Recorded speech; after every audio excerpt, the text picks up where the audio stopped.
नमस्कार प्यारे दर्शकों, मैं आपका ज्योतिष मित्र चमन भारद्वाज स्वागत करता हूं आपके अपने YouTube चैनल में।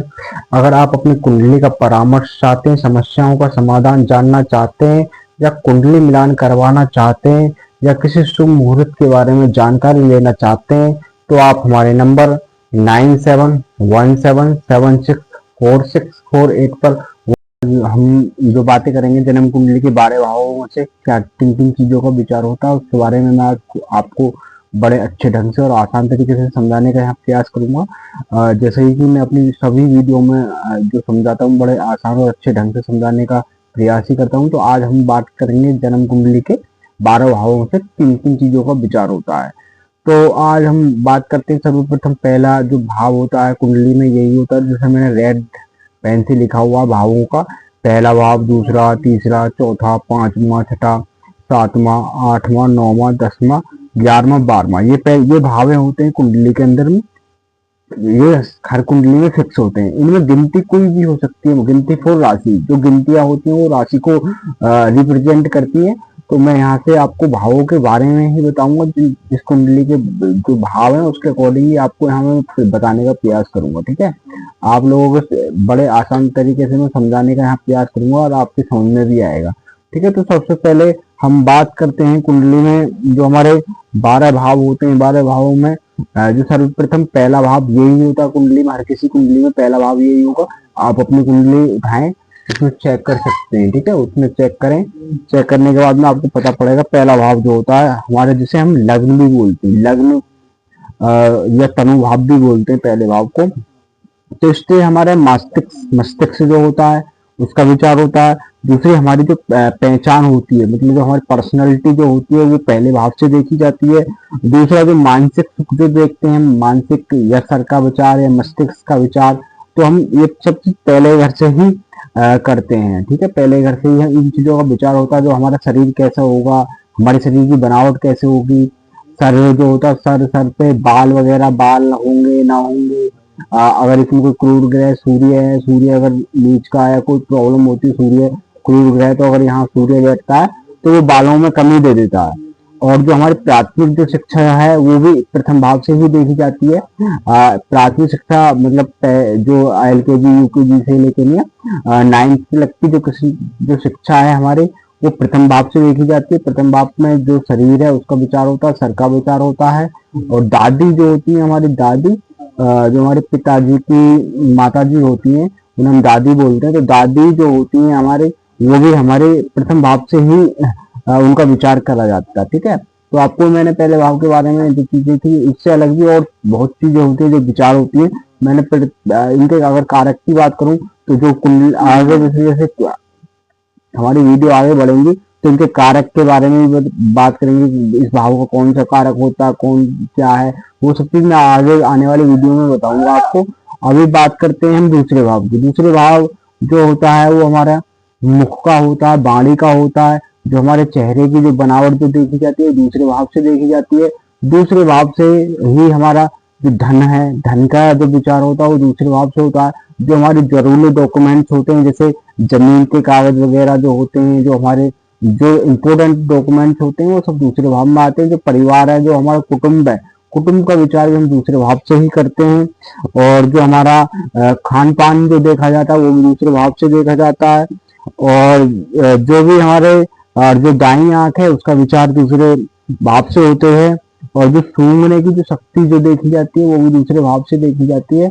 कुल मिलाकर इससे चेहरे का, मुख का, धन का, वाणी का, परिवार का, इन चीजों का विचार होता है। और यहाँ पे अगर कोई क्रूर ग्रह, अगर केतु है, अगर वो यहाँ पे आगे पीड़ित होता है, बिगड़ता है, तो और यहाँ ज्यादातर एक मैं आपको एक बिल्कुल नॉर्मल फलादेश आपको यहाँ बताने का कोशिश करूंगा, बताऊंगा। अगर आप किसी भी कुंडली में अगर द्वितीय भाव में केतु को देखते हैं, किसी भी राशि में केतु हो, तो वो मुख से जुड़ी हुई समस्या, दांतों से जुड़ी हुई समस्या या मसूड़ों से जुड़ी हुई समस्या देगा अपनी दशांतर दशा में। या अभी जब जीवन है व्यक्ति का, कभी ना कभी दांतों की समस्या वो देता है। अधिकतर दांतों की प्रॉब्लम यहाँ देखने को मैंने बहुत कुंडली देखी है जिनमें मुझे दांतों की प्रॉब्लम ज्यादातर देखने को मिली है। मैंने ये बहुत कुंडलियों में देखा है। अब बात करते हैं, और यहाँ से जो हाई स्कूल की जो शिक्षा है उसका विचार होता है दूसरे भाव से। हाई स्कूल की जो शिक्षा है वो हमारे दूसरे भाव से देखी जाती है। अब बात करते हैं तीसरे भाव से। तीसरा भाव जो होता है वो हमारा पराक्रम का होता है, हमारी जो शक्ति है उसका होता है। जो हमारे छोटे भाई बहन होते हैं वो सबकी तीसरे भाव से ही देखे जाते हैं। और जो भी हमारे खेलकूद जो देखे जाते हैं वो भी तीसरे भाव से रहते हैं। यहाँ से नाक और गले का भी विचार इसी इसी भाव से होता है, तीसरे से ही। तो इसमें अगर कोई क्रूर ग्रह है या कोई ग्रह आकर पीड़ित होता तो जो जातक है उसको अस्थमा की प्रॉब्लम ज्यादातर देखने को मिलती है, अगर तीसरा भाव पीड़ित है या कुछ भी होता है। तो यहाँ से दाहिना हाथ भी होता है, उसका भी विचार किया जाता है। और इसका जो कारक है वो कारकों की बात हम आगे करेंगे। अभी छोटे भाई बहन जो हमारा पराक्रम, हमारे अंदर कितनी कार्य करने की कितनी क्षमता है, कितना हम सह सकते हैं, वो सब चीज जो देखी जाती है वो तीसरे भाव से देखी जाती है। अगर इसमें कोई शुभ ग्रह चंद्रमा हो, बुध हो और वो पीड़ित और हो जाता है तो जो जातक होगा वो डरपोक टाइप का ज्यादा आपको देखने को मिलेगा, जातक डरपोक टाइप का मिलेगा आपको देखने को। ठीक है, तो अभी तीसरे भाव की बात हुई। और यहाँ से जो 12th जो हमारी 12वीं की जो शिक्षा है वो यहाँ से ही देखी जाती है, तीसरे भाव से। अब हम बात करते हैं चौथे भाव के बारे में। तो चौथे भाव जो हमारा कुंडली में वो सबसे महत्वपूर्ण भाव माना जाता है। इससे ही हम माता का विचार करते हैं। माता का जो विचार किया जाता है वो चौथे भाव से होता है। और भूमि, भवन, वाहन, मकान और जो आजकल की जो लग्जरी लाइफ जो बोलते हैं, जैसे एसी हुआ, कूलर हुआ, पंखा हुआ, इन चीजों का जो विचार होता है वो चौथे भाव से ही होता है। जो हमारे अगर हमें प्लॉट लेना क्या है, जमीन का सुख हमारा कैसा रहेगा या मकान का सुख कैसा रहेगा, गाड़ी का सुख कैसा रहेगा, वो सब चीज चौथे भाव से ही हम देखते हैं। कुंडली जब हम एप्लीकेट करते हैं, जो कुंडली पे हम पढ़ते हैं तो कुंडलियों के बारे में, तो हम चौथे भाव को ही यहाँ देखते हैं। इसका जो कारक ग्रह है वो आगे बात करेंगे। वैसे जो भी इनके जो कारक ग्रह हैं उनको मैं बताऊंगा आने वाली वीडियो जो आएंगी, और वीडियो में इन चीजों को मैं शो करूंगा। कारक मारक जो भी होते हैं उनके बारे में सब बताऊंगा। पहले अभी मैं भावों के बारे में चर्चा कर रहा हूँ, किस भाव से क्या विचार होता है। चौथे में माताओं का भूमिका, और जो हमारे जो ग्रेजुएशन वाली शिक्षा होती है, जैसे बीए, बीकॉम, बीएससी, जो ग्रेजुएशन इंटर के बाद की जो शिक्षा होती है जिसे ग्रेजुएशन बोलते हैं, तो उसका विचार भी चौथे भाव से ही यहाँ होता है। और जो पशुओं का विचार होता है वो भी इसी से होता है। जनता के लिए अगर देखा जाए, जनता की लोकप्रियता ये जो भी देखी जाती है वो चौथे भाव से देखी जाती है। जो लीडरशिप करने की जो अगर हमारी क्षमता, जनता का कितना सपोर्ट हमें मिलेगा, तो उसके लिए चौथे भाव को ही देखा जाता है। अब बात करते हैं हम पंचम भाव को। पांचवा भाव जो होता है वो प्रेम के लिए होता है। प्रेम के लिए पांचवें भाव को देखते हैं।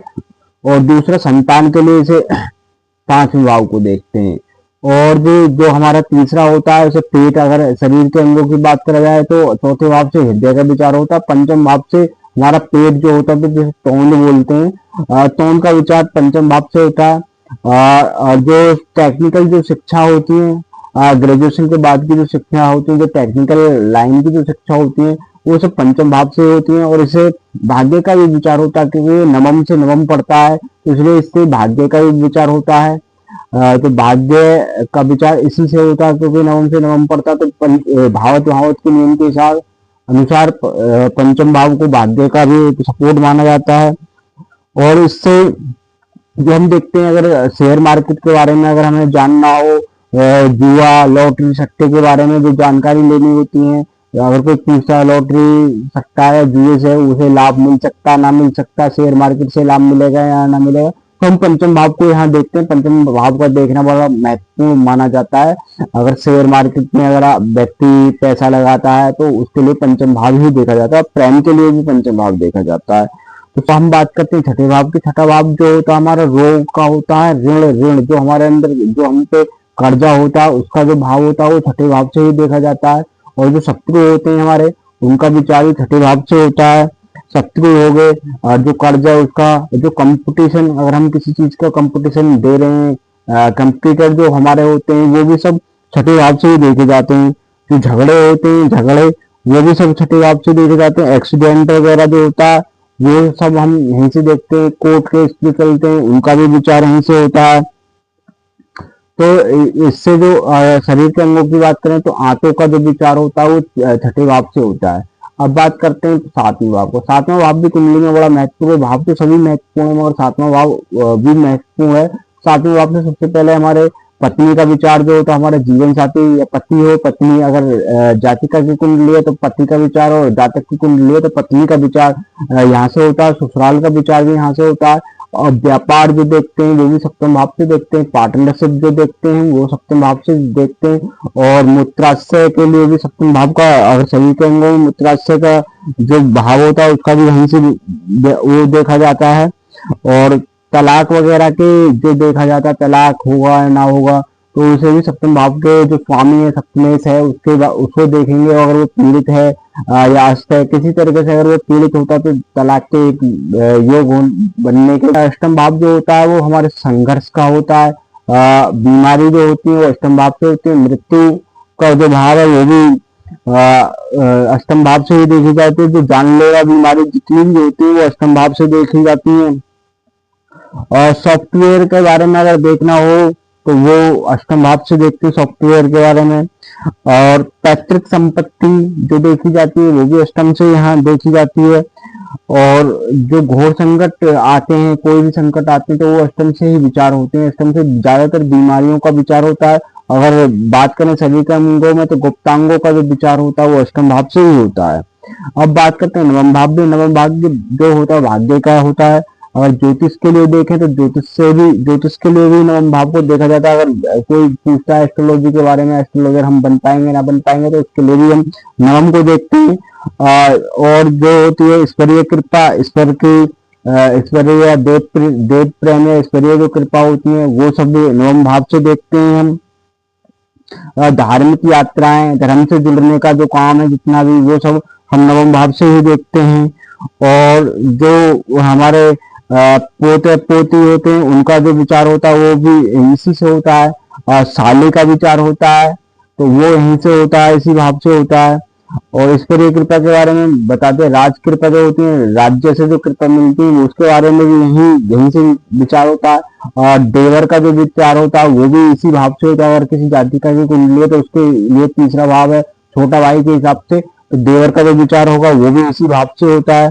और फिर ये जो नवम भाव है इसमें अगर शरीर के अंगों की बात करें तो जांग जो होती है हमारी, जांग का विचार इसी भाव से होता है। ठीक है, अब बात करते हैं दसम भाव की। दसम भाव कुंडली में बहुत महत्वपूर्ण है। ये तो कर्म भाव भी मानते हैं, कर्म का भाव है तो इससे पिता का विचार होता है। यश जो होती है, यश प्रसिद्धि, नाम, फेमस जो होता है व्यक्ति, वो भी दसम भाव से होता है। अगर दसम भाव में सूर्य उच्च का हो या स्वराशि का हो तो आदमी अपने कुल खानदान में अपना नाम रोशन करता है अपने कार्य क्षेत्र से। तो आने वाले टाइम में कभी भी अपना नाम अच्छा रोशन करेगा। पूरे अपने जो कुटुंब है उसमें अच्छा नाम वो कमा लेता है। कुटुंबजनों से सबसे बेस्ट वो करता है। अगर दसम में उसका सूर्य हो या स्वाग्रही सूर्य हो तो जो जातक है वो अपने जो कार्य क्षेत्र है वहां से अच्छा नाम, फेम, अपनी अच्छी प्रसिद्धि करता है। तो शासन करने की जो शासन जो करते हैं, शासनादि जो होते हैं वो दसम भाव से ही देखते हैं। और दूसरा, अब अगर शरीर के अंगों की बात करें तो जो घुटने होते हैं, जांग से नीचे जो घुटने होते हैं, घुटनों का जो विचार होता है वो दसम भाव से ही होता है। राजनीति के बारे में अगर देखा जाए तो दसम भाव को देखते हैं। प्रमोशन के बारे में दसम भाव को देखते हैं। और मान सम्मान भी दसम भाव से ही देखा जाता है। उच्च पद जो देखे जाते हैं वो भी दसम भाव से देखे जाते हैं। पिता का धन जो मिलेगा वो भी दसम भाव से ही देखा जाता है। तो कुल मिला के दसम भाव से अगर अच्छा है, दसम भाव मतलब अच्छा उच्च का ग्रह है, कारक भी अच्छा है, अच्छे ग्रहों की दृष्टि है, तो व्यक्ति अपना नाम अच्छा कार्य क्षेत्र से अच्छा कमा सकता है। तो अब बात करते हैं 11वें भाव। 11वें भाव के 11वां भाव जो होता है लाभ भाव होता है, जिसे इच्छाओं की पूर्ति के लिए ही देखा जाता है। इच्छा पूर्ति के लिए ये बहू का भी एक तरह से, बहू का अगर किसी की पुत्र वधू है उसका विचार 11वें भाव से ही होगा। और जो हमारी मनोकामनाओं की पूर्ति होती है वो भी हम 11वें भाव से देखा जाता है। और जो पैर की जो पिंडलियां होती हैं, शरीर के अंगों की बात करें, जो पैर की पिंडलियां होती हैं उनका विचार यहीं से होता है। और जो सरकार की से जो आय कर जो रहता टैक्स जो लगता है वो सब भी हम दसम भाव एकादश भाव से ही देखते हैं। एकादश भाव कुल मिला के लाभ का अगर द्वितीय धनुष का दूसरे भाव का स्वामी अगर एकादश में आगे बैठता है तो व्यक्ति अच्छा लाभ कमा लेता है, अगर ग्रहों की प्लेसमेंट अच्छी है। अब बात करते हैं द्वादश भाव की, दूसरे भाव द्वितीय द्वादश भाव की। द्वादश भाव जो होता है वो विदेश यात्राओं के लिए देखा जाता है। जो हमारे खर्चे होते हैं वो सब द्वादश भाव से देखते हैं, 12वें भाव से देखते हैं। जेल यात्रा जो देखते हैं वो भी हम 12वें भाव से देखते हैं। शयन कक्ष जो होता है हमारा वो भी हम 12वें भाव से ही देखते हैं। कुटुंब में नया जो संतान के लिए कष्ट होता है उसके बारे में भी अगर कहीं ना कहीं 12वें का कहीं ना कहीं से संबंध होता है 12वें भाव से। जेल का जो जेल का योग मैंने बता दिया, विदेश यात्राएं भी यहीं से होती हैं। पिताजी के जो भाई बहन है उनका विचार यहीं से होता है। मोक्ष, अगर हमें मोक्ष पाना हो, मोक्ष के जो विचार होगा वो भी 12वें भाव से होता है। और स्वर्ग नरक के लिए भी 12वें भाव को ही देखते हैं। और जो भी होता है ज्यादातर 12वें भाव से। अगर शरीर के अंगों की बात करें तो पैर के जो तलवे होते हैं, जो पैर का पंजा होता है उसका विचार भी 12वें भाव से होता है। पैर के पंजों का विचार होता है 12वें भाव से। तो अब तक मैंने जो भी बताए ये चीजें आपको समझ में आई होंगी। अगर आपके समझ में ना आए, जो चीज समझ में ना आए आप उसे कमेंट कर सकते हैं। और अगर आप अपनी कुंडली का विश्लेषण करवाना चाहते हैं या कोई भी आपको कुंडली से रिलेटेड कोई भी आपको शंका है वो कमेंट करें, या हमारे नंबर 9717764648 पर व्हाट्सएप मैसेज करें या कॉल करें। कॉल या मैसेज करने के बाद आपको जो कुंडली है उसका परामर्श आपको दिया जाएगा और अब बाद में हम एक कुंडली का पीडीएफ आपके पास बनाकर भेजते हैं। अगर आपके कोई भी से जुड़ा हुआ भावों से जुड़ा हुआ कोई भी आपका मन में कोई भी सवाल हो तो आप कमेंट कर सकते हैं। और आगे जो वीडियो आएंगे वो भी एकदम ऐसे ही मैं अच्छे तरीका से अच्छे ढंग से आपको समझाने का प्रयास करूंगा। अगर आपको ये कार्यक्रम अच्छा लगा हो तो लाइक कर दें, शेयर कर दें और सब्सक्राइब करें। Thank you.